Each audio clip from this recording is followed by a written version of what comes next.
basi wamempa Mchina kwa trilioni 3. Kwa hivyo tunanunua ndege kwa trilioni 3, lakini Tazara tunampa Mchina kwa trilioni 3. Alafu wanajigamba wanasema kwamba sasa hivi Tazara inabeba mzigo kama tani 400,000 tu hivi, na baada ya Mchina kutoa hizo trilioni 3 atakuwa anabeba mzigo karibu milioni kadhaa za tani. Sasa unashangaa kwamba kama ni biashara imekuwa nzuri hivyo, kwa nini anapewa Mchina? Lakini swala lingine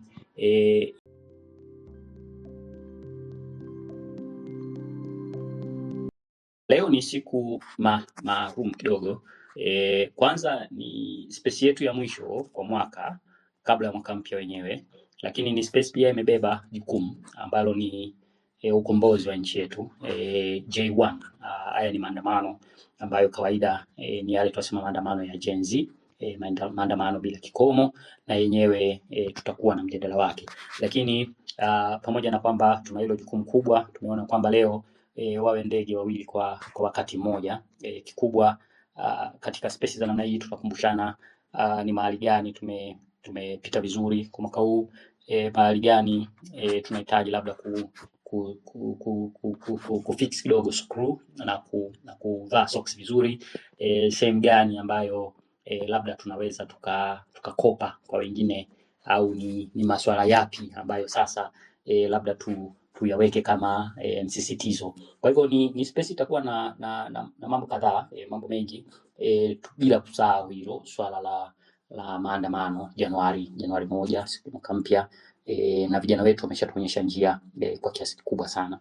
Wiki hii kumekuwa na mijadala katika mambo mbalimbali. Moja ni reli ya Tazara, kukiwa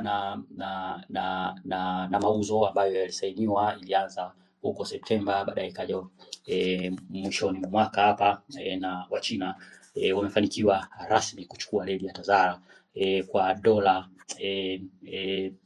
bilioni 1 kama na laki mwaka hapa, na Wachina wamefanikiwa rasmi kuchukua reli ya Tazara kwa dola bilioni 1 kama na laki 3 hivi za Tanzania. Sasa kuna maswali mengi na wadau wengi wana maswali ya msingi sana ambayo wamekuwa wakihoji kwa nini kila maliasili sasa hivi nchini inauzwa. Serikali batili ya CCM imenunua ndege. Serikali batili ya CCM imenunua ndege ambazo zinakaribia karibu bilioni 3 hivi, na ina mipango ya kununua ndege nyingine mpya ambazo ukiweka ni karibu bilioni 3 nyingine, bilioni 2, trilioni. Niliposema bilioni inamaanisha trilioni.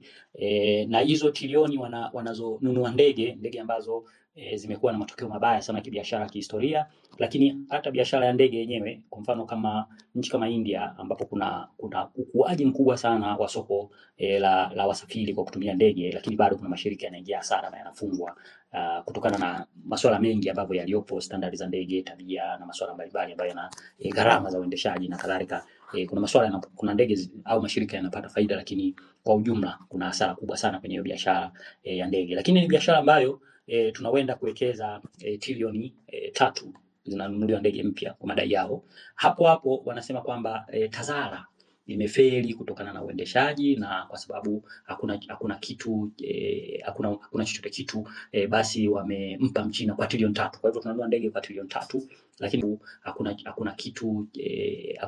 chochote kitu, basi wamempa Mchina kwa trilioni 3. Kwa hivyo tunanunua ndege kwa trilioni 3, lakini Tazara tunampa Mchina kwa trilioni 3. Alafu wanajigamba wanasema kwamba sasa hivi Tazara inabeba mzigo kama tani 400,000 tu hivi, na baada ya Mchina kutoa hizo trilioni 3 atakuwa anabeba mzigo karibu milioni kadhaa za tani. Sasa unashangaa kwamba kama ni biashara imekuwa nzuri hivyo, kwa nini anapewa Mchina? Lakini swala lingine, hiyo Tazara ilikuwa inakwamishwa na nani? Ni wakina nani walioifikisha hapo?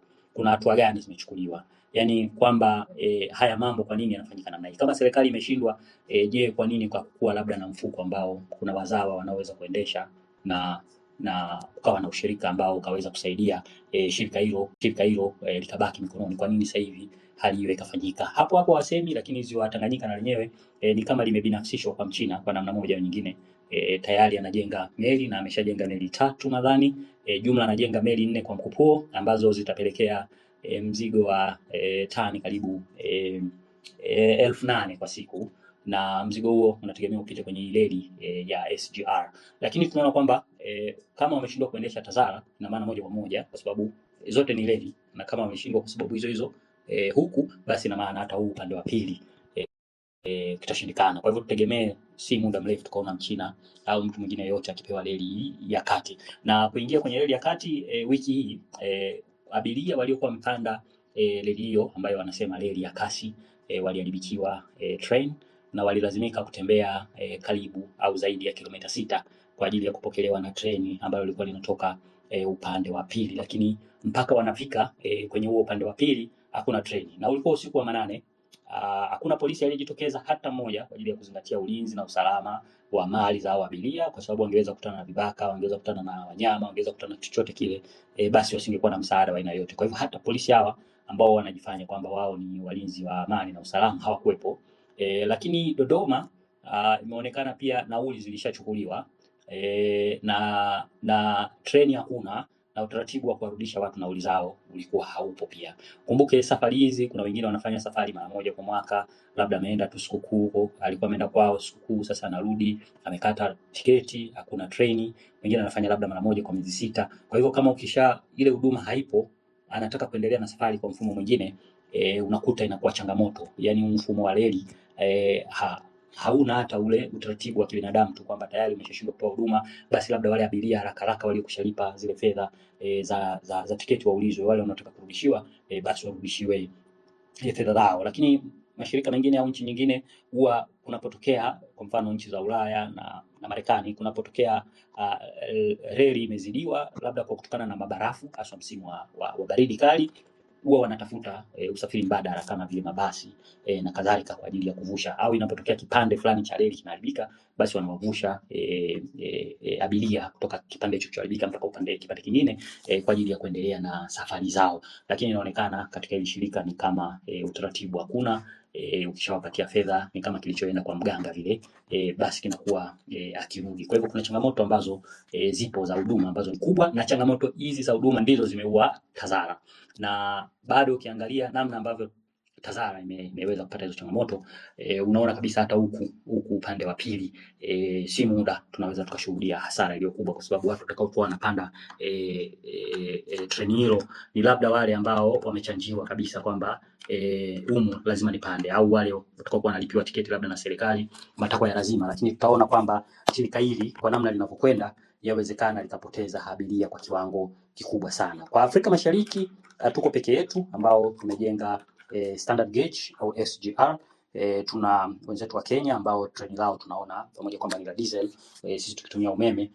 Tunaona wenzetu kwamba treni yao huwa haina haya matatizo ya mara kwa mara yasiyoeleweka, na abiria ambao wamekuwa wakitumia hiyo treni kuna utaratibu ni nafuu zaidi kuliko kwetu. Labda sasa kwa manufaa tu ya nchi na uchumi, hawa watu wakajifunze namna ya kuendesha haya mashirika, na watu wenye uwezo na vigezo waweze kupewa kuendesha haya mashirika. Lakini kutokana na namna ambavyo shirika hili limekuwa likianguka hiyo treni ikiwa na mizengo mingi, basi pia labda watu walioshika nafasi za utawala kwenye shirika lenyewe yawezekana hawana uwezo. Sasa inakuwa kama wanavumilia, mwisho wa siku watakuja kuliuza. Kwa hivyo, kwa sababu inaonekana kabisa kwamba serikali haina juhudi yoyote kuboresha ubora wa haya mashirika yote ya treni ambayo tuko nayo, sio TAZARA, sio upande wa SGR. Sasa tujiandae, sijui watamuuzia nani.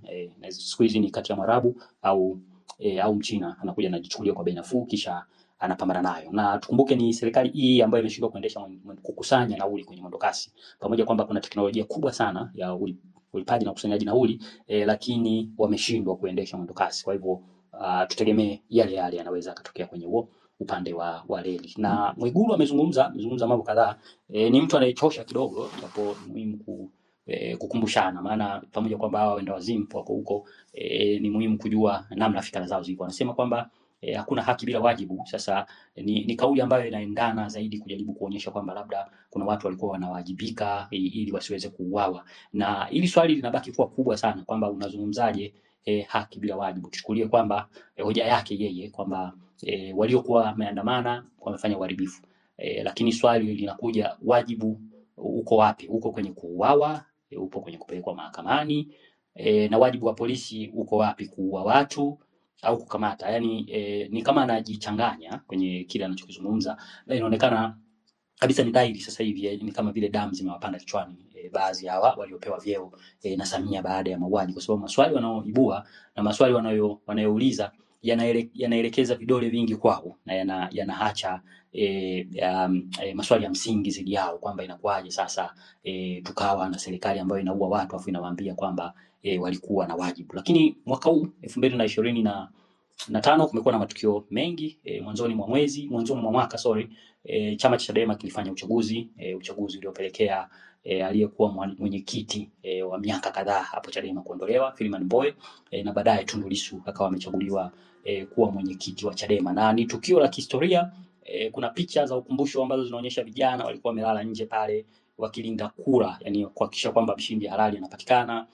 Kulikuwa na mizengwe kwa ujumbe na kadhalika, lakini zoezi lilisimamiwa kwa usiku mnene na baadaye mshindi akawa amepatikana, na kikubwa ilikuwa ni alama kwenye ushindani wa kisiasa nchini, ambapo ilionekana kama wananchi wakiweka bidii na kusukuma sana swala fulani litokee, basi litatokea kama ambavyo wametaka. Wananchi walianza na mwaka mmoja nyuma 2023 ambapo waliweka msukumo mkali sana TLS kuweza kupata kiongozi ambaye wao wanaona kwamba huyu ndio kiongozi anayefaa, na ikafanikiwa, na baadaye ikaja kwa Chadema, na hiyo ilibadilisha kabisa upepo wa kisiasa nchini. Baadaye tukaona kuna chama cha kisiasa cha Umma kikaibuka kwa mara ya kwanza, chama ambacho kilikuwa kinafahamika kwa Tanzania kama chama cha kawaida kisichokuwa na uwezo wote, kikaibuka na kuwa na uwezo mpaka wa kukodi mahelikopta, kufanya mikutano kila kona, na mbwembwe za kila namna, na maswali yakawa mengi sana kwamba hii je, inawezekana vipi? Hivi vyama fedha vinatoa wapi? Na hapo ndio wengi wakasema kwamba ni chama ambacho kimekuwa cha kimkakati kimbadala kwa ajili ya kuwapokea wale ambao walikuwa wakifanya kazi ya serikali au kazi ya mfumo. Tuseme kazi ya mfumo kwa sababu serikali ni pana kidogo, kazi ya watu wa mtandao wakiwa upande wa Chadema, japo baada ya uchaguzi upepo huo ni kama umepotea. Hayo yote yakiwa ni matukio ya 2025, lakini ukikimbia kidogo mbele, Lissu akaanza mikutano na mikutano ilikuwa moto kweli kweli, wananchi wengi walikuwa wakihudhuria kwenye hiyo mikutano na baadaye ikatokea hiyo matatizo ya kukamatwa kwake mwezi wa 4, na hiyo inatokana haswa na lile joto alilokuwa akipeleka haswa mikoa ya kusini, akitaja kashfa kubwa kwenye makaa ya mawe, ambapo mfanyabiashara Rostam Aziz anatajwa kuwa miongoni mwa watu wale ambao wanahisiwa na sasa hivi tunaweza tukasema kwa uhakika kwamba wanamiliki baadhi ya biashara hizi za makaa ya mawe katika mtindo ambao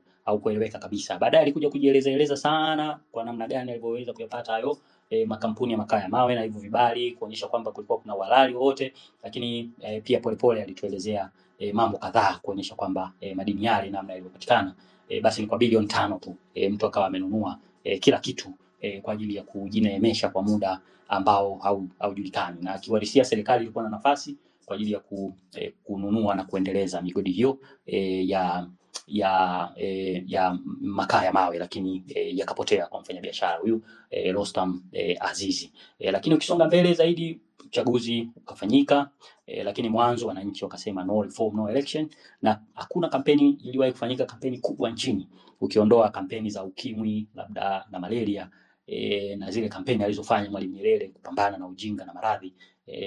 Nadhani kampeni ya pili kwa ukubwa ambayo wananchi moja kwa moja walikuwa wamenyanyuka na kushiriki ni kampeni ya no reform no election. Kulikuwa na maswali mengi sana ambayo yalikuwa yanaibuka, wengi wakikejeli kwamba sasa itawezekana vipi, no reform no election inafanyikaje, unawezaje ukapambana na hili dude kubwa linaloitwa serikali au hili dude kubwa linalojulikana kama CCM.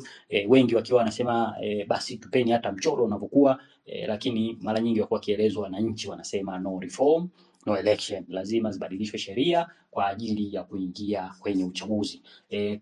Kama kawaida ikapuuzwa, kampeni ikashika moto, baadaye ikachukuliwa na vijana wa Gen Z na baadaye tukaja kuona kweli no reform no election ikafanyika ile Oktoba 29. Ni siku ambayo uchaguzi ulikuwa umetegemewa kwamba utafanyika, uchaguzi ukashindikana kufanyika, ulizuiwa na wananchi. Wananchi waliandamana, wananchi waliingia kwenye vituo vya kura na wakadhibiti kura. Kwa mara ya kwanza tukapata kile kinachoitwa serikali haramu, serikali ambayo imetokana na kura zisizojulikana. Sasa mara huwa tuna kitu inaitwa wasiojulikana, lakini kwa mara ya kwanza sasa hivi tuna serikali ambayo ina kura zisizojulikana. Kwanza zilitanganywa tu kwa mafungu, lakini kura za wabunge hazikuwahi kutangazwa. Hakuna mbunge anayejua kura zake alipata ngapi. Aliyeshindwa na aliyeshinda wote hawajui kura zao walipata ngapi. Mpaka sasa hivi hazijabandikwa mahali popote pale. Lakini pia kulitokea kimbunga maajabu kabisa. Kura karibu milioni 38 zikahesabiwa ndani ya masaa 28 na kura hizo zilihesabiwa, hakuna internet, hakuna umeme, hakuna mtu anaruhusiwa kutembea kwenda mahali popote. Mchukue kuelewa katika mfumo wetu wa uchaguzi kuna kipengele cha kutoa kura point moja kwenda point B, yani wanasema ile sehemu ya kuhesabia kura, na mara nyingi huwa ni ofisi za halmashauri, na kikawaida inahitaji usafiri, yani usafirishaji wa hizo kura kwenda kwenye hizo ofisi, ambapo inaweza kama makao makuu ya wilaya. Na siku hiyo ni kwamba kila mtu alidhibitiwa kuanzia saa 12. Hakuna mtu aliyekuwa anaruhusiwa kutembea au kwenda popote. Na IGP alisema kwamba atakayekuwa barabarani ni polisi tu na vyombo vya ulinzi. Kwa hiyo hakusema wala hakukumbuka pia kwamba kulikuwa kuna uchaguzi siku hiyo. Kwa hivyo alisema kwamba hata wale watu wa tume, raia wengine na wenyewe walienda majumbani. Lakini ghafla kesho yake baada ya mauaji makubwa sana wakaanza tu kutangaza matokeo kwa namna isiyoeleweka. Tukumbuke wale returning officers ambao walitakiwa kuwa wanahesabu kura zile, wote walirudishwa nyumbani, kuna ambaye alibaki. Sasa kama ni polisi ndio walihesabu kura, kwa sababu ndio taasisi pekee au chombo pekee kilichobaki barabarani pamoja na jeshi, basi hiyo nayo tunatakiwa tuambiwe kwamba bwana, hizi kura siku hiyo zilihesabiwa na Mlilo, kura zote za jiji la Dar es Salaam, na Mlilo ndio aliziwakilisha kwa tume. Baadaye ndio maana tulienda chap sana, kwa sababu tulienda mbinu za kijeshi. Kwa hiyo ndio maana hata unaona kutokana na uzalendo wana CCM wengi ndio wakaonekana kwamba wamefaa na wamepita. Kwa hivyo hili ni swala ambalo ni historia ya mwaka huu ya nchi yetu ya kudumu, kwa sababu itakuja kujulikana kuliwahi kutokea bahati mbaya sana kiongozi wa kike katika taifa la Tanzania akawa na kikundi cha watu wenye silaha, akajiweka madarakani na watu wengi sana wakamwaga damu. Nchi ikatengeneza mito ya damu kwa ajili yake yeye kuingia madarakani. Basi mwaka huu pia tukapata rais mtawa. Rais huyu hajulikani amejificha wapi, anaishije, yupo hayupo hatujui. Na ni rais aliyetokana na njia hizo nilizoelekeza, kwa sababu haya ni miongoni mwa mambo ambayo tunatakiwa kuyaweka kwenye kumbukumbu, kwa sababu katika historia ya nchi hatujawahi kuwa na rais ambaye amewekwa kama mwali, yani anafichwa tu. Utasikia kuna mtu fulani ameenda kumtembelea kwenye hivyo viota anavyojificha, basi kanapigwa kapicha kwa ajili kuonyesha na mimi nipo, basi anapotea tena hivyo na kadhalika. Na inasemekana aliwahi kukutana hata na viongozi wa dini, akalia sana pale kama vile ana msiba, lakini hataki kusema pia idadi ya watu ambao aliyoua. Lakini tukio baya na kubwa ambalo lilitokea ni hilo la Oktoba 29. Pia mauaji makubwa yakafanyika, wananchi waliandamana, wakapigwa risasi. Mbaya zaidi, wengi waliopigwa risasi walipigwa wakiwa majumbani, wakiwa kwenye sehemu mbalimbali wakichukua huduma kama chakula, na wengine walikuwa wamekwenda kufuata dawa. Wengi sana walipigwa risasi katika hayo mazingira. Na kwa ushahidi kabisa, kuna matukio ambayo mimi najua watu wa karibu. Kuna watu walikuwa katika eneo la Kitunda dukani na wakichukua huduma, na walipigwa risasi pale watu kama 10 wote, pamoja na muuza duka wakawa wamepoteza maisha. Lakini kuna askari magereza ambaye anafahamika na wengi katika hiyo eneo pia la Ukonga, ambaye alipoona kuna gari linakuja na yeye alikuwa anaenda kuchukua huduma, akalala chini kwa ajili ya kuona kwamba ajisalimishe, labda wakifika pale watamkagua, watamuuliza wewe ni nani, atajitambulisha, mimi ni askari. Lakini wale jamaa walipofika tu pale wakamchapa risasi za kutosha akiwa amelala chini, huku amenyoosha mikono. Na hili ni tukio ambalo lilitokea ndani ya vyombo, na kuna askari mwingine akiwa nyumbani kwake na yeye alipigwa risasi na wahuni ambao wasiojulikana. Na sasa hivi inajulikana kabisa kikosi kilichoua watu kwa idadi iliyo kithiri vilikuwa vinaongozwa na watu 4 tofauti, japo kuna wengine, lakini Mafwele alikuwa na vikosi vyake ambavyo viliua Watanzania wengi kwa makusudi wakiwa ndani ya nyumba. Lakini kuna kamishna wa polisi Awadhi, huyu naye alishiriki mauaji makubwa sana nchi nzima kwa askari wengi. Na huyu Awadhi yeye ilifika hatua kuna askari polisi alikuwa akiwaua kwa kugoma kufanya yale mauaji ambayo walikuwa wanayafanya. Lakini mwingine ni Fadhili, mkuu wa operation ndani ya usalama wa taifa, alihusika moja kwa moja, na pia Ikulu ya Tanzania kupitia kwa mtu anaitwa Haji Omar R, huyu akiwa mkuu wa kikosi cha chinja chinja kule Zanzibar, na baadaye Samia Suluhu akamleta kuwa mshauri wake hapo Ikulu Magogoni au Chamwino Dodoma. Na Haji Omar Eli ana utaalamu wote, ana experience inayoeleweka, yani kwamba labda kuna masuala ya siasa anajua, labda kuna nini, lakini utaalamu ambao unaweza ukasema kama tukisema ni utaalamu ni chinja chinja, yani huyu ni mtu chinja chinja mzoefu sana na amefanya hii kwa muda mrefu, na huyu ndiye anasema anaitwa kwamba ni mshauri wa Samia, na wakati anapiga picha zile kwamba yeye ameteuliwa kuwa mshauri ndipo hapo na wakina Rukuvi wakati huo kabla hajapewa waziri na wenyewe walikuwepo na Bulembo walikuwepo, lakini kawaida wale washauri wa rais wanakwenda nyumbani na kurudi, lakini huyu wa yeye yupo tu pale. Kwa hivyo ili kukava hicho kipengele kwamba kwa nini huyu Haji yeye huwa anabaki tu Ikulu, haendi, mbona ana kwake, basi siku hizi amefanywa kama mlinzi pia wa rais. Sasa hajulikani nafasi yake ni ipi, yeye ni mlinzi au yeye ni mshauri, yeye ni nani, lakini ni mtu ambaye ameshirikiana na mkuu wa kikosi cha wanamaji, jeshi la wananchi wa Tanzania, kuua Watanzania wengi sana na kufanya mateso kwa Watanzania wengi sana. Mara ya mwisho kuna waziri alikamatwa, alitekwa samani na ikajulikana kwamba alikuwa amefichwa huko Kigamboni, na Kigamboni ikaonekana alikuwa amefichwa jeshini na huyo mkuu wa kikosi cha wanamaji. Bahati mbaya waziri huyo hajajitokeza kuzungumza, Bwana Mwambe, lakini alipigwa kweli kweli, na alipigwa haswa na kuumizwa. Lakini mpaka leo hajajitokeza, haijasemwa sababu za msingi walizopelekea kumteka, japo inaonekana kwamba kati ya Samia na Nchimbi mambo yamekorogeka, nasema Waswahili, hawa ni watu wasioiva chungu kimoja. Kwa hivyo hili nalo ni swala lingine ambalo tuko nalo kwamba watu wanajiweka madarakani, miezi miwili haijapita tayari wanatifuana. Nadhani sababu mnaweza mkawa mnazijua, ni kutokana haswa na kile ambacho tunajua wote kwamba figisu iliyotumika kwa ajili ya kuingia hapo madarakani imeleta shida sana. Lakini Tanzania ilipita katika wakati mgumu wa kujaribu kugawanywa katika misingi ya dini, mashehe wengi wakielekea upande wa dhuluma, na hii ni swala liko wazi kabisa, japo vijana wa Gen Z waliweza pitisha taifa sehemu hii kwa wepesi ambao sio mithirika, kwa sababu namna walivyoweza kulicheza hili swala la udini kwa kweli ni standard ya juu sana,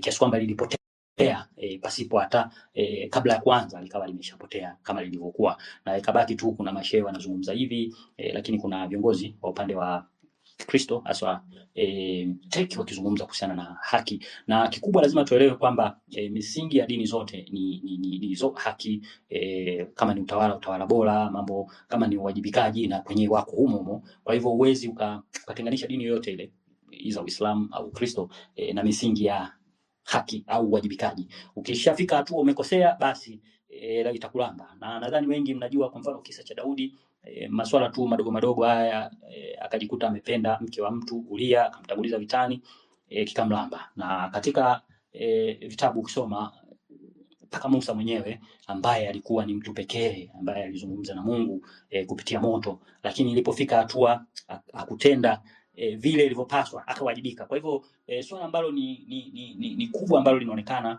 CCM wao walikubali na watanunua mpaka viongozi wa dini wa aina zote ili walipotoshe, ni uwajibikaji pamoja na utendaji haki. Message kubwa ambayo imetolewa hasa kutoka kwa kanisa Katoliki, na nadhani itabidi Wakatoliki watuanzishie Wakatoliki labda ceremonial, na sisi wengine tuwe tunajifeel kuitwa Wakatoliki, labda uko mbele tunaweza tukabadilisha dini, kwa sababu ukiwalisia ukiangalia ukiwa mtu unajua Bible vizuri, au mtu ambaye umekuwa katika misingi ya kupenda haki, na ukawasikiliza wale maaskofu, ukasikiliza wale maparoko, ukasikiliza tabu wanazopitia, kwa sababu pia si kwamba wako kwenye starehe tu, lakini bado wakawa wamenyooka, wanasukuma haki, basi ni kanisa Katoliki. Kwa kweli ni kanisa ambalo kama tungekuwa tunatoa tuzo wananchi kwamba kanisa gani mwaka huu limesimama katika mwelekeo au dira kabisa ile ya kufuata misingi ya maandiko, basi nadhani wangekuwa wamechukua hiyo tuzo kwa wepesi kabisa. Kingine ni mashambulizi ya viongozi wa dini. Tuliona kanisa la Ufufuo na Uzima kifungwa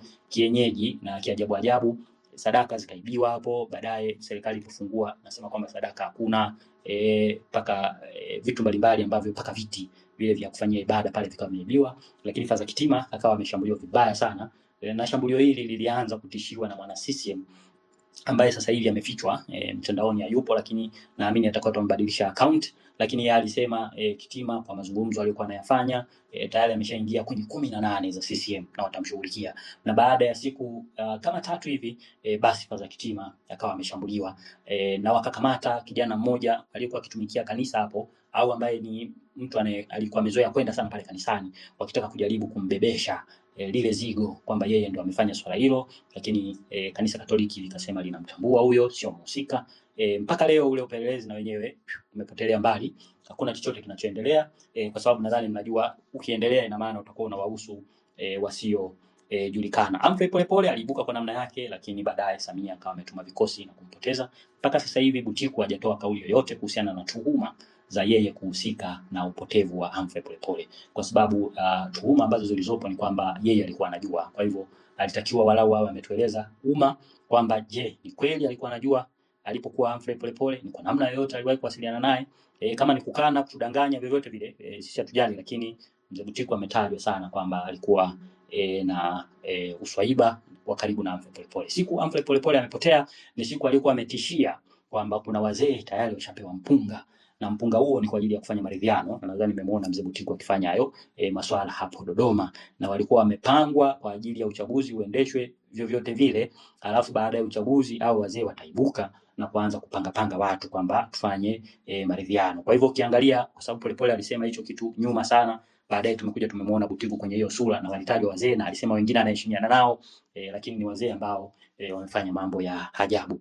Warioba alimtembelea Samia akutueleza kwa kina nini kitokea, lakini baadaye amekuja kufanya interview, ameuliza maswali mengi ya msingi, na hii pia inamweka kwenye eneo la, naweza tukasema, mmoja wa Tanzania ambaye ametendea haki taifa lake, kwa sababu kama angeweza kuonana naye tu alafu asije kusema kitu chochote kile wangeweza baadaye kuja kumtengenezea story, kwa sababu kuna story nyingine washatengeneza, mara alikuwa ameomba kwenda kuomba vyeo na kadhalika. Lakini kwa namna tunavyomuona mzee Warioba na namna alivyozungumza, tunaamini kile alichokizungumza ndicho, kwa sababu ni maswali ya msingi kabisa. Sasa hayo mimi ndio nimeyaona kama baadhi ya mambo na nawasihi wale ambao wanahitaji kuzungumza pia kuhusiana na mwaka lakini na maandamano, nitawasihi kuomba mic. Leo mic zinaharibika sana, hata mwanzo tumeanza kwa shida na namuona Kwele ameshapanda hapa juu, lakini nitawasihi na wengine kuomba mapema kwa sababu inasaidia pia kwa ajili ya kuhakikisha unakaa kwa kutulia, na naona Kwele amedondoka. Kwa hivyo nitawasihi wengine ambao mpo katika network ambayo imetulia, basi na nyie kuweza kuomba mic. Tafadhali tumia VPN, sababu VPN walau inasaidia kuimarisha mtandao kwa namna moja au nyingine. Kuna wale ambao wameomba mic, lakini sasa bahati mbaya kwamba unaona kabisa ni akaunti ambazo zinafanya shughuli ambayo tusioipenda, ni machawa wa upande wa pili, so hao sitowapatia na ninawaondosha kwenye mic. Kwa hivyo kama wewe ni chawa unajua na wewe ni maposti yako ni mama ushabiki wa mama, hatutotoa mic. Hiyo ni kuwatoa tu tahadhari mapema ili tusipoteze muda kwa sababu tunaangalia pia profile kwa namna ilivyo, na hata kama una retweet kimtego tunajua watu ambao ni wa upande wa pili, na hili si sehemu yao. Sisi tuko na mambo yetu, tuna swala la maandamano na tuna swala la kufunga mwaka 2025. Kwa hivyo na wasi kwa wale ambao wanaweza kuomba mic ili tuweze kuendelea na mjadala kwa sababu sitoweza kuzungumza peke yangu kwa masaa yote matatu ambayo tunaendesha ili jukwaa letu la Space. So nitasubiri kidogo nikisubiria watu kuomba mic. Kama kuna tatizo lolote kwa wale mnaomba mic na mnapata changamoto, basi nijulisheni kupitia DM, nitaweza kujua nini kinaendelea. Kwa hivyo kama kuna shida yoyote tafadhali nitumie direct message, ni nini unakutana nacho unapokuwa umeomba mic, ili tuweze kuona tunawezaje kurekebisha changamoto ambazo zilizopo.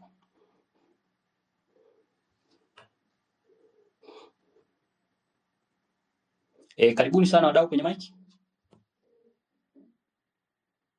Lakini kuna swala la kukumbushia kwa Watanzania wanaoishi nje ya nchi, diaspora ni muhimu sana kujiepusha na usafiri kuingia katika Tanzania, kwa sababu ukiwalisia ni kosa ambalo CCM wametengeneza kwa diaspora wengi. Unaingia unajikuta unaanza kutekwa, unafanywa mambo ambayo yasiyofaa, na inaonekana kuna Mtanzania anajulikana kama Kweka ambaye amekamatwa nchini na maelezo ya serikali hayaeleweki. Huyu ni mtu anaishi Marekani, ina maana wakati anafanya shughuli yoyote ni kule Marekani, lakini inaonekana kwamba popote pale ulipo unafanya shughuli yako, uhuru wa kujieleza, bado serikali ya Tanzania inakuja kutumia kukamata na kusumbua pale unapokuwa umeingia nchini. Japo namba ya passport ambayo wameiandika sijaielewa, jaribu kufuatilia kwa sababu ni kama vile wamekamata Marekani kwa namna ambavyo mimi nimeona ile namba ya passport. Sasa je, Tanzania sasa hivi inakamata raia wa nchi za nje wanapofika nchini hata kama walikuwa ni Watanzania, lakini hata kama ni Mtanzania na umetoa maoni yako huko katika nchi ambayo inaruhusu utoaji wa maoni kwa namna hiyo umetoa, unawezaje kukamatwa nchini Tanzania? Kwa sababu moja ya kipengele ambacho kitakamilisha kesi ni upelelezi. Sasa unaendaje kupeleleza kwenye nchi kuwaomba taarifa wakati wao swala hilo sio kosa katika nchi husika? Kwa sababu unapokwenda kufanya upelelezi unashirikiana na nchi, lazima hiyo nchi iweze kukusaidia kwenye huo upelelezi, na upelelezi huo ili uweze kukamilika lazima iwe kosa katika hiyo nchi ambayo muhusika unamtafuta. Karibu Kaza kwa mchango wako. Kazaro, una jina jingine Majaliwa, ona tayari naye kadondoka. Sasa leo kuna shida, kila anayepewa maiki anaporomoshwa. Nilipata hilo tatizo mwanzoni kupitia akaunti yangu na ndio maana nimeshindwa pia kuitumia. Sasa sijui tutakwendaje. Nitaendelea kutoa wito, ikishindikana basi leo watakuwa wameshinda. Kwa siku ya leo tunaweza tukahesabu hivyo. Kama watu watashindwa kabisa kuomba maiki na kuzungumza, basi tutakuwa hatuna namna nyingine zaidi ya kuifunga space yenyewe. Lakini kiwarisia kwa yeyote ambaye anahitaji kuzungumza, jaribu kuomba maiki. Kama unapata changamoto unapoomba maiki, nijulishe kwa DM ni changamoto gani unayoipata, ili tuone kwa kiasi gani tunaweza kukabiliana na hiyo changamoto, kwa sababu bahati mbaya ni kwamba siwezi kujua ni nini umepata, ni changamoto gani imekukumba pale unapokuwa unaomba maiki. Kwa hivyo ukiomba maiki tafadhali nijulishe changamoto uliyoipata. Ezekiel, unanisikia? Ezekiel. Sasa hii inakuwa shida kidogo. Ezekiel? Grayson Dimo? Asante moderator, unanipata? Nasikika vizuri sana. Jamaa, unanipata? Okay, sasa tutaanza.